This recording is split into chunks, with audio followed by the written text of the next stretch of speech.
जिस माया का तोड़ स्वयं त्रिदेव के पास नहीं, जिस माया के आगे स्वयं त्रिदेव भी असमर्थ है, ऐसी माया के आगे हम क्या कर लेंगे? कान्हा, तुम्हारा ये मौन बहुत कुछ कह रहा है। न जाने अब क्या होगा।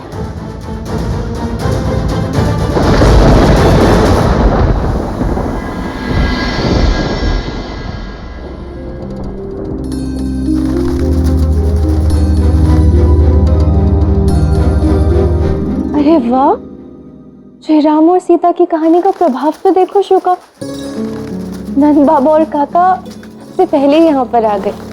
श्री राम और सीता की कथा के अनुसार हम सबको अपनी स्त्रियों के प्रति प्रेम जागृत करना होगा। हाँ मित्र, हमें बरसाना के सभी पुरुषों को यह समझाना होगा कि हम जो हमारी स्त्रियों के साथ कर रहे हैं वो कदापि उचित नहीं है। ये आप क्या कह रहे हैं काका? आज अष्टमी है, अर्थात अब केवल 3 ही दिन बाकी है और सामान आधे से भी अधिक शेष है, जिसे बेच पाना अब असंभव है। यदि हमने अब स्त्रियों की सहायता की तो जिस कारणवश हम उनसे आज तक अलग रहे वो उद्देश्य पूर्णतः विफल हो जाएगा। वैसे देखा जाए तो आयन उचित कह रहे हैं बृषभान जी। हमें प्रेम और दायित्व के मध्य समानता लानी होती है। हमें भावुक होकर नहीं, व्यवहारिकता से काम लेना होगा। यदि हम आप दोनों को ही मना नहीं पाए तो बरसाना के अन्य पुरुषों को समझाना वो तो व्यर्थ ही होगा।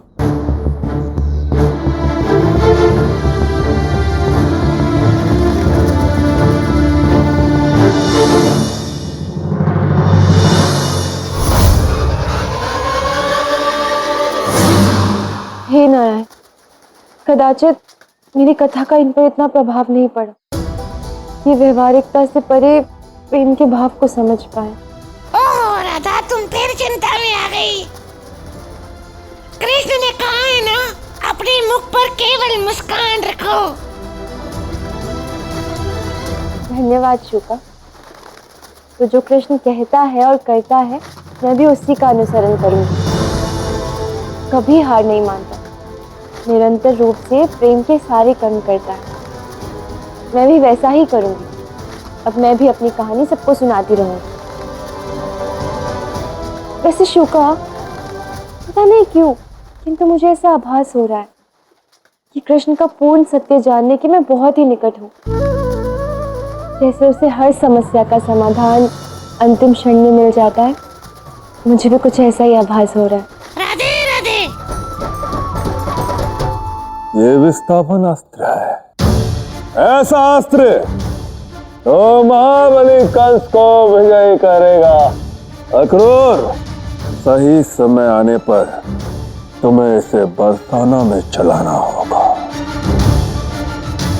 जैसे ही तुम्हें लगे कि बरसाना वासियों की हाट सफल होने वाली है, बस तभी तुम्हें इस अस्त्र को चलाना है।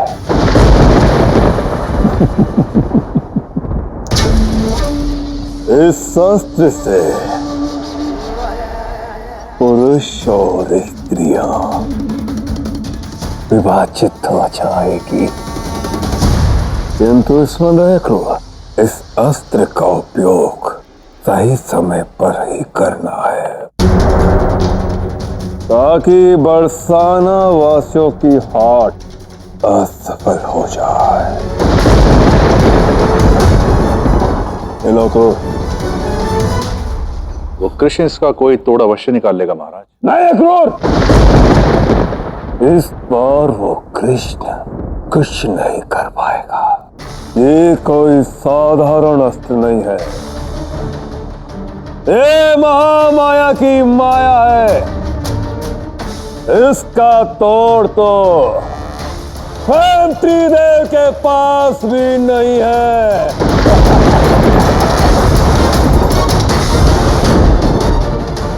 और आंखों, हाट के विफल होते ही तुम्हें यह सुनिश्चित करना होगा कि वो राधा स्वयं उस कृष्ण का हाथ पकड़कर यहाँ मेरे समक्ष लेकर आए।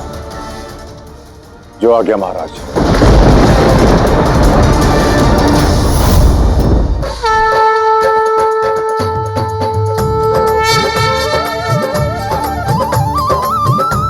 आज महागौरी का दिवस है।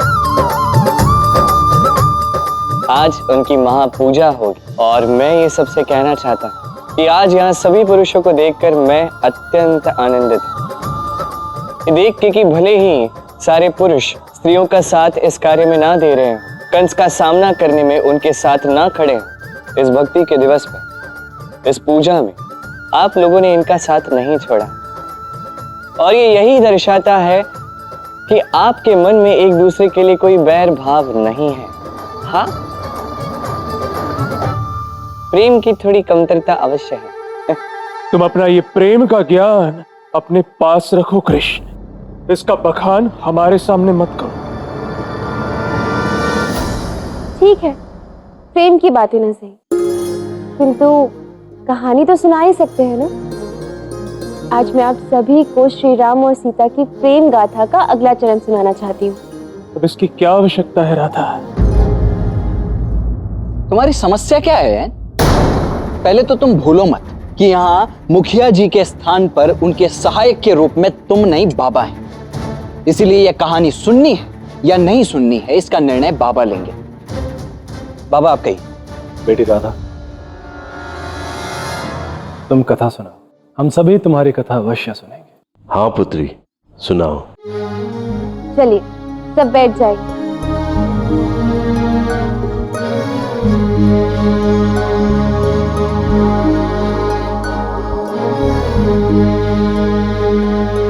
रावण सीता का हरण कर चुका था।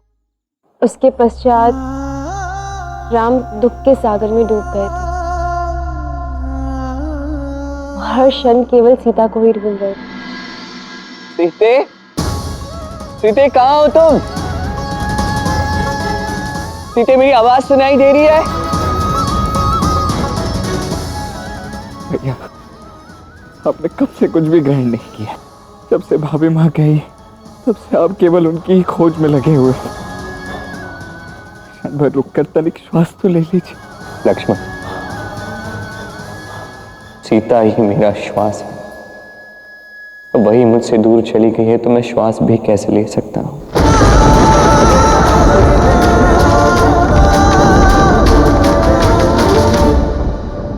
यही होता है प्रेम। जब एक प्रेमी खो जाए तो ना भूख लगती है ना प्यास, किसी बात का ध्यान नहीं रहता।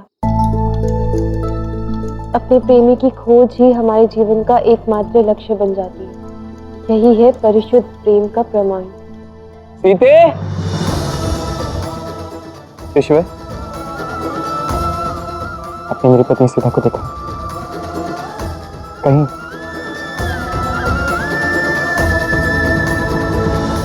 प्रकृति भी प्रेम का ही साथ देती है। अंततः जटायु पक्षी के द्वारा राम को ये ज्ञात हुआ, सीता को उस क्रूर रावण ने बलपूर्वक हर लिया है और राम क्रोध से भर गए थे और उसी क्षण उन्होंने ये प्रण लिया। मैं दशरथ पुत्र सीतापति राम आज ये दृढ़ संकल्प लेता कि मैं उस असुर रावण को उसके कर्मों का दंड दूंगा और अपनी सीता को सुरक्षित पुनः ले आऊंगा।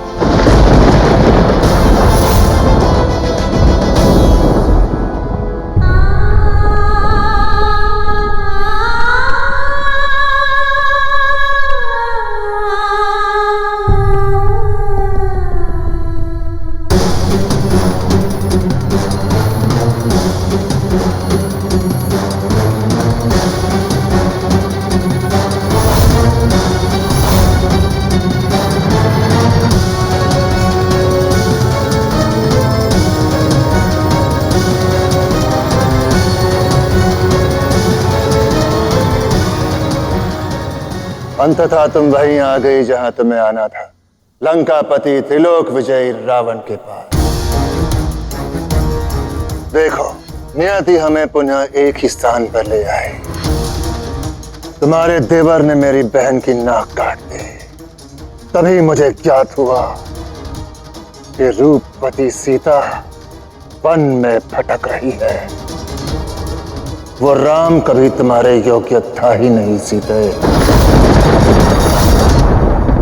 श्री राम की योग्यता और गुणों को समझने की योग्यता तुझ में नहीं है रावण।